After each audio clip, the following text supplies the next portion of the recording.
Hello, everyone. This is Truby Chiaviello again. Today's date is October the 23rd, and I'm coming to you from Washington, D.C.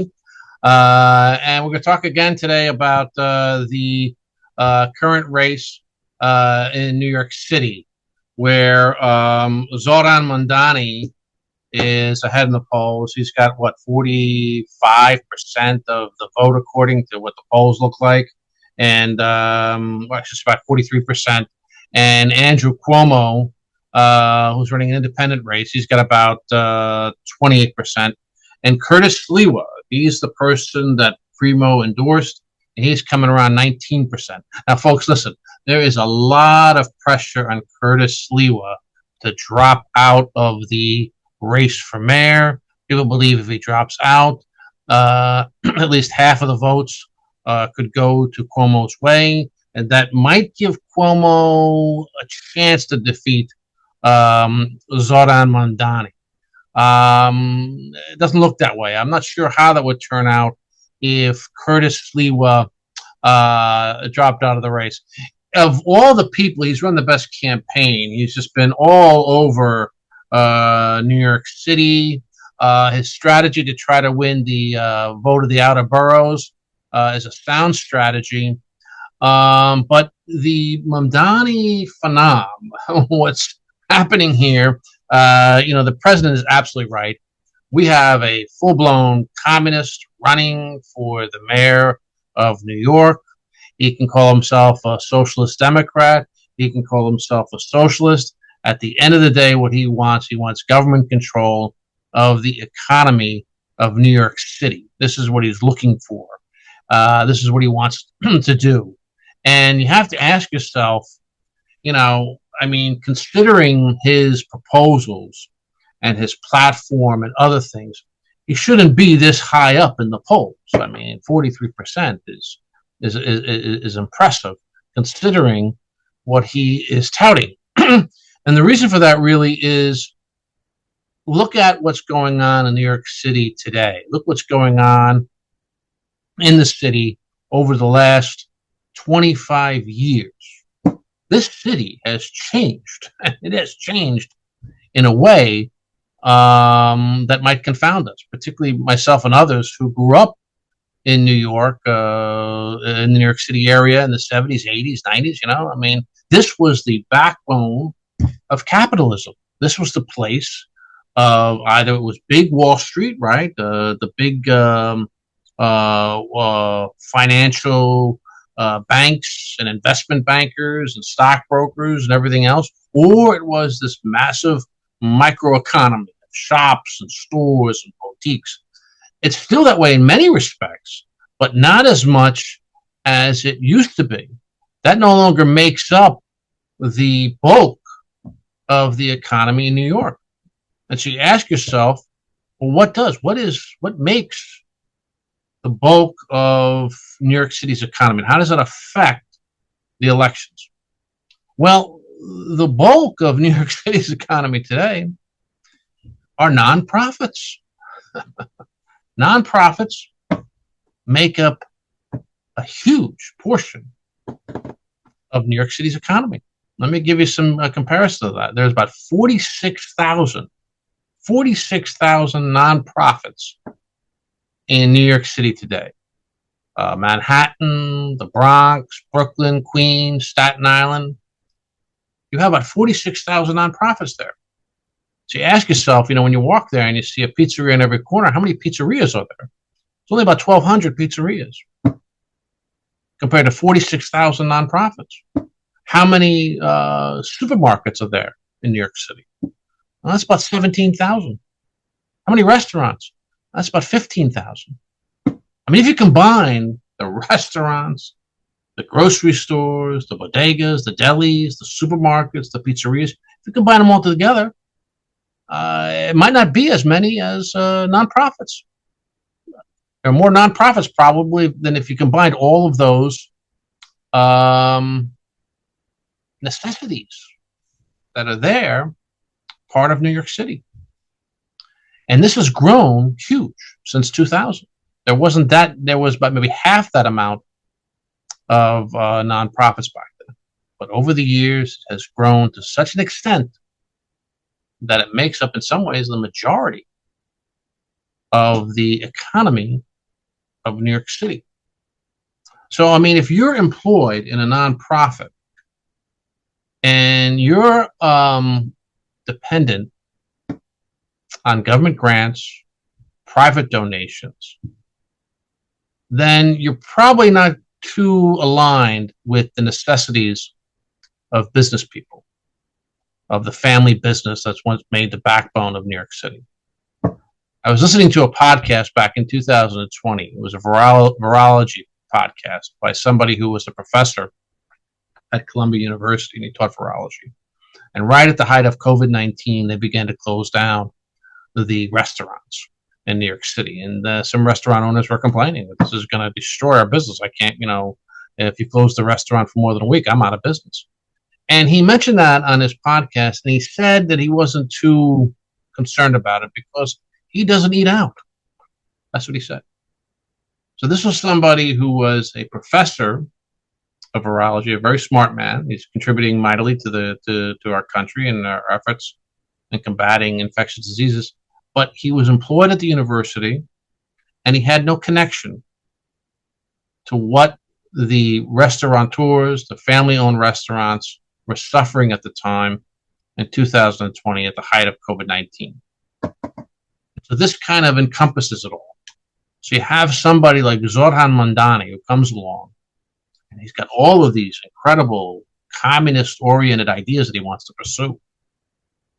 And you have a large sector of New York's population that will be unaffected by his failures. If he's targeting the business community of New York with high taxation, way more regulation, the government control of some of these businesses and services, this sector, this nonprofit sector, is unaffected by it. So they're not going to be too concerned by it. Crime is getting out of hand in New York City, but how many people who work in a nonprofit are going to suffer from that? How many of them need to worry about a burglary, armed robbers coming into their store and holding them up and give us the cash? No, none of them. They're probably working offices someplace, and they have security, and they have locks on the doors, electronic locks, what have you. So they're not going to be too concerned by that. They may get mugged, or they may get assaulted on their way from home, but it's not at that level right now where this considers a crisis mode. So they will then accept what Mamdani wants to do by pretty much dismissing all misdemeanors, letting people out of jail. They were not too much up in arms when you had the cash bail reform that has increased the crime rate in New York City. I mean, in essence, there would probably be more apt against the police than in favor of the police because of their of how they're working and where they're working and what have you. Crime doesn't immediately affect them as otherwise. It may take more time, and we may have to see the crime increase for them to be affected and for them to want to come back out and say, we need somebody like Curtis Sliwa, who's devoted his life to fight crime. We need another Giuliani or another Michael Bloomberg or somebody like that. But right now, it's not at that level. New York has also gone through a serious change in another area of demographics, which is related to the nonprofit sector. Nonprofit sector is hospitals, right? Healthcare, education, universities. It's also other sectors of the nonprofit sector of the economy. Churches make up a small number of them, but it's mostly research foundations, social services, hospitals, and college and universities. And they have all grown exponentially throughout New York City. And when you look at that, you can then understand how another demographic change has happened. At one point in time in 1990, for instance, New York City had about 400,000 people under the age of 30. Today, they have almost 2 million people under the age of 30. And about 600,000 of them are students at the universities. The universities, the colleges have grown. have grown in physical size and in student enrollment. So they are going to come to the idea of politics, where they don't own property yet, they're not married, they don't have kids going to school, they don't have to worry about their parents at this stage. There's a lot of things that they don't have to worry about that people such as myself and others have to worry about who are in the Middle Ages, who are in middle age period. So that also is part of it. So somebody like Zohran Mamdani is able to poll at 40%, and somebody like Andrew Cuomo, who comes from a dynasty family in politics, is having a very difficult time reaching him or defeating him. And somebody like Curtis Sliwa, who took gunshots, for goodness sake, trying to fight crime in New York City, he's at best around 19%. You take a 32-year-old man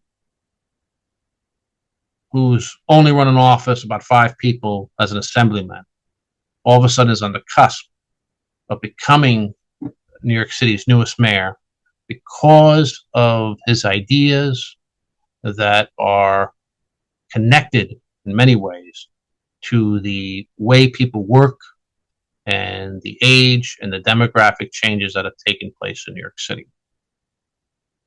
What was once a blue-collar city, which was once a family-owned business city, which was once a city of ethnic neighborhoods and the way they lived and worked, some of that is still there. It's a big city, of course. But it has been met by a large nonprofit sector and a government sector, too, that also adds to this. And they are unaffiliated. They are unaffected by capitalistic trends, the need for customers, how your workers are working out. Can you make the payroll? Can you make a profit? That is not part of their mindset. And so because of that, someone who is anti-capitalistic, like Zohran Mamdani, comes along, they are more apt to embrace it. Somebody who's young and inexperienced doesn't really have that much effect on them because of the institutions that they belong to. A lot of these things are not necessarily as earth-shattering as it would be for somebody who may depend on the mayor, and what I mean by the mayor, whether or not his policies work, for his apartment to exist, or his investments to thrive. If the mayor comes in and the crime rate goes sky high and there's other problems and dysfunctionality, if you're working on the profit motive, you could see your business is shot. And so therefore, that's why you probably be more apt to vote against Mamdani. But the city has changed.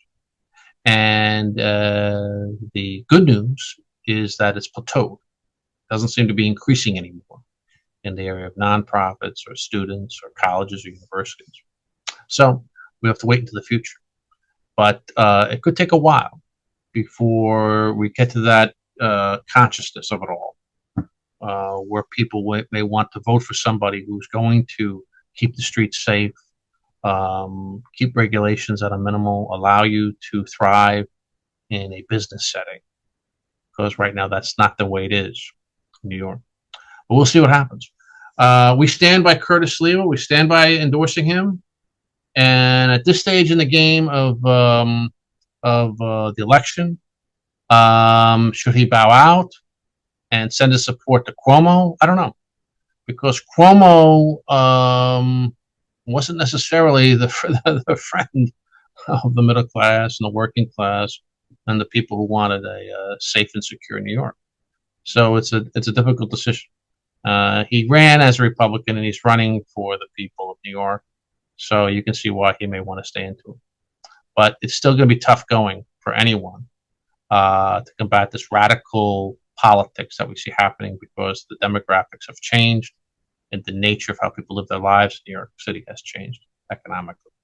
Anyway, I thought that'd be interesting to you, and we'll have more news coming up. I'm going to try to come up with an idea how maybe Sliwa can win this election, and I hope I can get that to you in the next couple of days or so. Anyway, I want to thank you very much for tuning in. Please like this video. Please subscribe to our channel. I really enjoy coming to you like this. I love PRIMO, and I love all that we do, and I'm really happy that you all like it. So please like, share this video, and please subscribe to our channel. Until then, thank you very much, and I look forward to seeing you again soon.